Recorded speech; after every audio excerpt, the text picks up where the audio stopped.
ወደ ሌላኛው ስናልፍ ደግሞ ፒው ላከር ማት እና ግሎሲን እናገኛለን።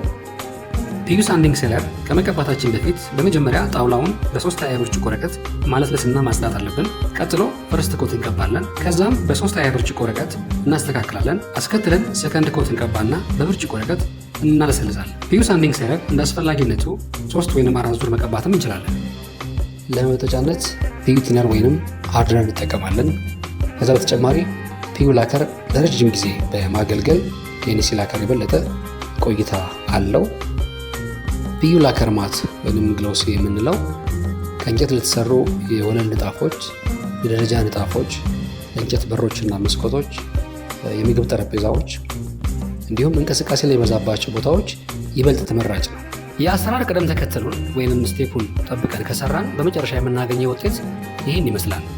የራሱ የሆነ የመድረቂያ ሰዓት አለው። ሰርፌስ ድሬ ሲሆን ከ20 እስከ 25 ደቂቃ ይፈጃል። ድሬቱ ሃንድል ሲሆን ደግሞ ከ3 እስከ 3 ሰዓት ተኩል ድረስ ይወስድብናል። ሃርድ ድሬ ሲሆን ደግሞ 18 ሰዓት ይፈጅብናል። ኦቨር ኮቲንግ ሲሆን ደግሞ ከ16 ሰዓት ያላነሰ ጊዜ ይወስድብናል። የራሱ የሆነ የመበጥበጫ ልኬት አለው። ግሎሲ ቤዝ ሃርድነር ሲሆን 2.1 ይሆናል። ማት ቤዝ ሃርድነር ሲሆን ደግሞ 5.1 ይሆናል።